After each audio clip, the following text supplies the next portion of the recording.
Alors, ces 2 documents, qu'est-ce qu'ils nous apportent? Eh bien, ils nous donnent la suite de l'histoire, ils nous donnent un peu plus de cadre. On comprend aussi, à la lecture de ce document, pourquoi les, Hébreux ont voulu partir d'Égypte.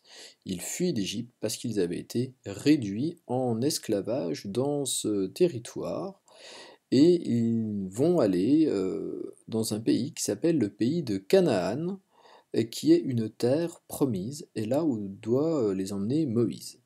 Et Moïse va les emmener là-bas parce que Yahvé lui a demandé. Alors ce Yahvé, si vous avez bien lu le texte, eh bien Yahvé c'est Dieu. Ce sont quelques lettres, en fait 4 lettres au départ dans l'alphabet hébreu, euh, qui forment le nom de Dieu, que d'ailleurs on ne prononce à peine. Donc c'est Dieu lui-même qui dit il faut ramener le peuple des Hébreux dans son pays, en Canaan. Alors là, la carte, elle nous est fort utile pour nous repérer. Les Hébreux, c'est un peuple qui apparemment s'est beaucoup déplacé dans l'Orient ancien. Vous avez les déplacements des Hébreux. Alors attention, tout ceci, c'est selon la Bible. D'abord guidé par un homme qui s'appelle Abraham, puis par un homme qui s'appelle Joseph, et enfin Moïse. Donc Moïse emmène les Hébreux d'Égypte jusque dans une région qui s'appelle le Sinaï, du nom d'une chaîne de montagnes, et la Bible nous dit qu'on est au pied du mont Sinaï, et tout cela va permettre ensuite de ramener les Hébreux en Canaan, qui est la terre promise. Alors, allons un peu plus loin. Deuxième document que je vous demandais de lire, c'était les 10 commandements. Alors, les 10 commandements, on nous dit, selon la Bible, Yahvé aurait transmis 10 commandements à Moïse sur le mont Sinaï lors de la fuite des Hébreux d'Égypte. Donc en fait, ces 10 commandements ont été gravés sur des tables de pierre qu'on appelle les tables de la loi, avec un L majuscule. La loi, c'est la loi religieuse ici, celle qu'on respecte, puis placés par le roi David, donc ça c'est encore une autre histoire, dans le temple de Jérusalem, dans l'Arche d'Alliance. Alors on reviendra là-dessus plus tard. Si je regarde ces tables de la loi, il y est écrit des commandements au nombre de 10. Ce sont les 10 commandements. C'est moi, Yahvé, ton Dieu, qui t'ai fait sortir d'Égypte, tu n'auras pas d'autre Dieu que moi. C'est de là que vient le titre du film, hein. Donc ici, tu n'auras pas d'autre Dieu que moi, tu me préfères aux autres. Je suis ton Dieu. Donc c'est un Dieu jaloux, il veut pas qu'il y ait d'autres dieux. C'est lui et le seul. Et je t'ai fait sortir d'Égypte, donc je t'ai aidé, donc tu m'aimes. Deuxième commandement, tu ne feras pas d'image de moi. L'homme est incapable de reproduire ce que dit Dieu. Tu ne prononceras pas mon nom à tort et à travers, le nom de Yahvé ton Dieu. Tu travailleras 6 jours, mais le septième c'est le Shabbat, tu ne feras aucun ouvrage. Tu honoreras ton père et ta mère, tu ne commettras pas de meurtre, tu ne commettras pas d'adultère, ça veut dire tu ne trompes pas ta femme avec une autre femme, ou si tu es une femme, ne trompe pas ton mari, tu ne voleras pas, tu ne feras pas de faux témoignages, tu ne convoiteras pas la maison de la femme de ton et la femme de ton prochain, donc tu n'es pas jaloux des autres. Donc on voit que ce sont des règles religieuses, on dit qu'on doit avoir un Dieu, qu'on ne doit pas prononcer son nom, qu'on ne doit pas faire d'image de ce Dieu, et puis, deuxième point, ce sont des règles de morale et de vie en commun, hein, alors à partir de là, hein, de 5 jusqu'à 10, c'est comment on va se comporter les uns avec les autres. Et ce sont les 10 premiers commandements que doit respecter un hébreu. D'où nous vient cette règle? Ça vient de la Bible. Et alors, il y a un deuxième mot qui est écrit à côté de Bible, c'est le mot Exode, et là un petit numéro 20.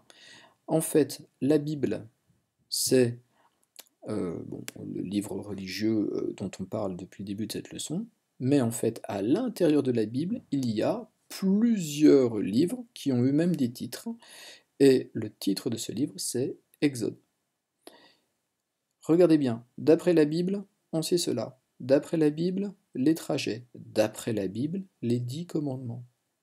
Ça, c'est très très important. Toutes les informations que nous venons de donner, tout ce que nous venons d'expliquer, c'est une seule et unique source qui nous le donne, une source où il y a beaucoup de croyances religieuses et de faits extraordinaires, qui font plus penser à des légendes et à des mythes.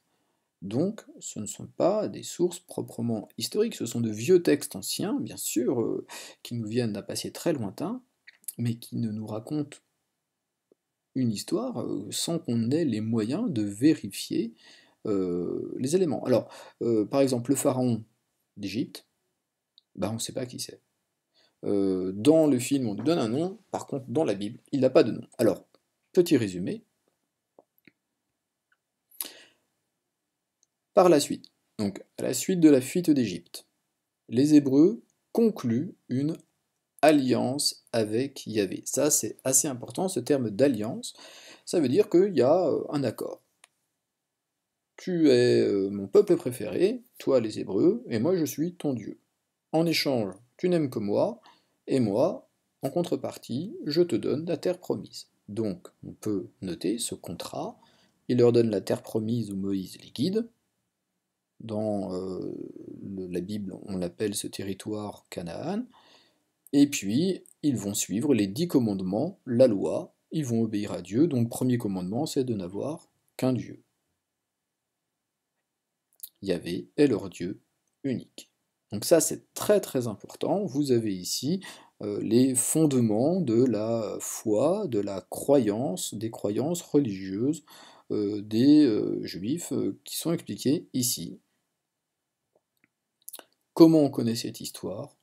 On ne la connaît que par un seul livre qui le raconte, et ce livre, c'est le livre de la Bible qui s'appelle Exode. Alors pour terminer, dernier point, et je reviens là-dessus, est-ce qu'on a des traces archéologiques du passage des Hébreux en Égypte? Non. D'un passage de la mer Rouge qui serait fait par bateau ou à sec, par un endroit où il y avait moins d'eau, je ne sais pas. Non plus. Est-ce que on a des traces du passage des Hébreux dans le mont Sinaï? Non plus. Donc, on peut quand même remettre fortement en cause cette histoire que nous venons de noter. Par contre, je vais vous demander de la retenir parce que cette histoire, elle est considérée par les croyants comme étant une histoire réelle. Et pendant même très très longtemps, on a pensé, des historiens très sérieux, mais des historiens du passé, ont pensé que c'était des choses qui avaient pu arriver. Euh, En histoire, on se base sur les sources scientifiques, il n'y a rien qui montre que cette histoire soit arrivée. Donc on peut même le dire, ce n'est sûrement pas arrivé.